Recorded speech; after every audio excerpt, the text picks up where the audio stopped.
Ternyata penting sekali itu untuk punya kesolehan sosial.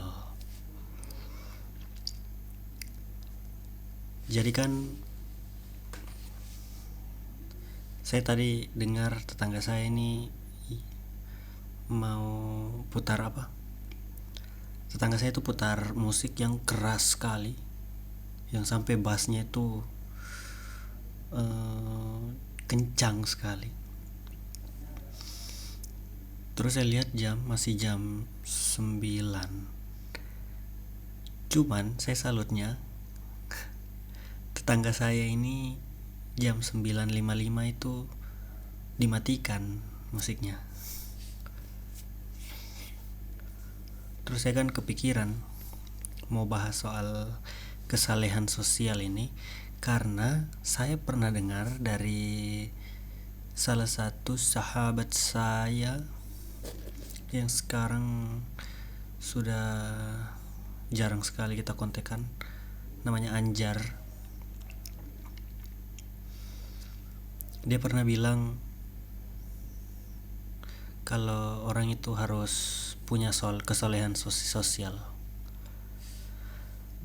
dan itu melekat sampai sekarang. Saya masih ingat sampai sekarang. Jadi kan saya ini tinggal di kota Bau-Bau. Kotanya cukup kecil dan masih orang-orang di sini tuh masih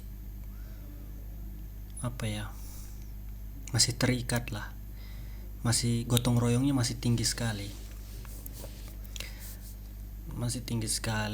masih saling bahu membahu, masih kuat sekali, masih menjunjung tinggi nilai kekeluargaan, sehingga mungkin ada beberapa orang yang merasa dia itu melakukan sesuatu itu atau apapun yang dia lakukan itu akan dimaklumi oleh orang lain karena kedekatan dan kekeluargaan ini. Karena itu terjadi di lingkungan saya tinggal. Terlepas dari tetangga saya tadi ya, karena kan tetangga saya ini kan mau nikahan, 3 hari lagi tuh ada acara nikah. Dia anaknya menikah. Jadi satu keluarga ini tuh berbondong-bondong datang ke rumahnya dia untuk bantu-bantu persiapan nikahan. Nah, sambil kerja itu, mereka kan mulainya dari pagi. Nah, sambil kerja itu mereka itu ditemani musik, jadi putar musik sambil kerja, putar musik kencang, nggak masalah, tidak ada gangguan.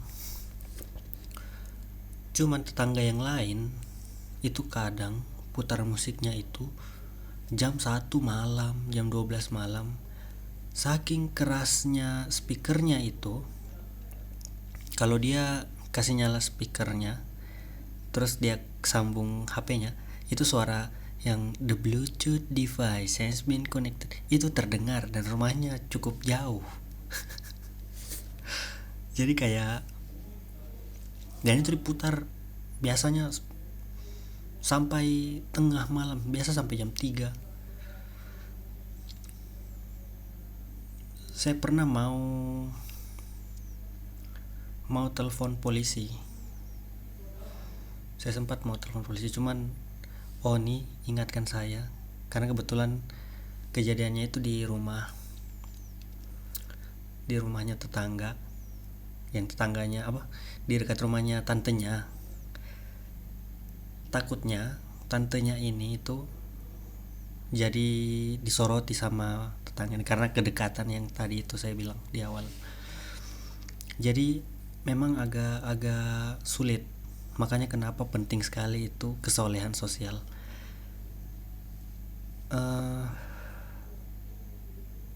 Saya juga tidak mengerti ya sebenarnya esensi dari mendengarkan musik sekeras-kerasnya itu nikmatnya di mana? Kalian pernah ndak dengar putar musik itu sampai yang harus didengar sama satu komplek? Kalau ada yang seperti itu mungkin bisa kasih bantu saya untuk biar saya paham kenapa, why-nya itu kenapa. Kenapa bisa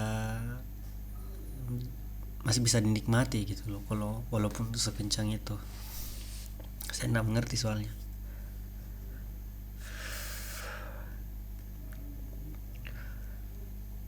Jadi kita butuh yang namanya kesolehan sosial. Buat yang bingung kenapa apa itu kesolehan sosial, kalau dari yang saya tangkap yang dijelaskan sama sahabat saya waktu itu, inti dari penjelasannya itu kurang lebih itu soleh terhadap lingkungan di sekitar. Jadi kan ada hablum minallah, ada hablum minannas. Nah, hablum minannas ini soleh sosial.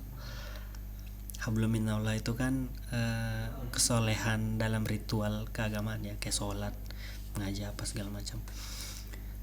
Tapi yang berhubungan dengan manusia ini, bahkan di dalam prinsip kota bau-bau itu kan ada 5 prinsip. Salah satunya itu kalau saya tidak salah ingat namanya po binci kikuli. Jadi artinya tuh kayak cubit dulu kulitmu, kalau sakit berarti sakit di orang. Kesolehan sosial itu kesadarannya kurang lebih seperti itu. Jadi kayak jangan bikin sesuatu kalau kita ndak suka. Kalau kita kira-kira pikir, oh ini kayaknya ndak disuka ini karena mengganggu, atau sesimpel kesadaran kalau tidak semua orang itu seleranya seperti kita. Memang terkesan agak mudah dan sepele, tapi pada prakteknya itu sulit karena memang kita kadang lupa soal itu. Ya karena itu tadi mungkin menurut keyakinan saya itu terjadi karena adanya kedekatan dan keterikatan satu sama yang lain. Jadi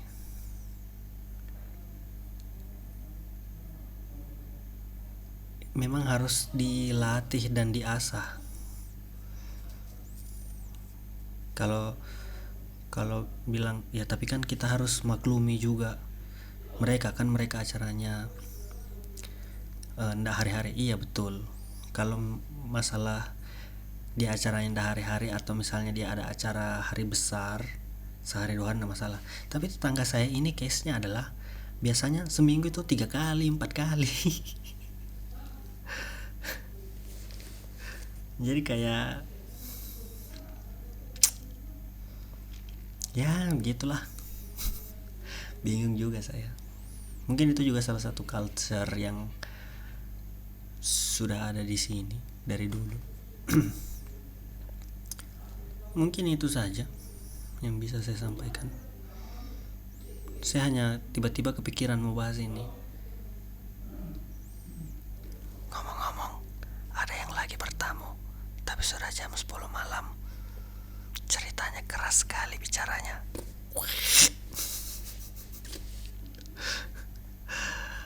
Itu saja. Terima kasih sudah mau menonton. Semoga saya masih istiqomah dalam membuat video-video seperti ini. Terima kasih. See you in the next video. Bye.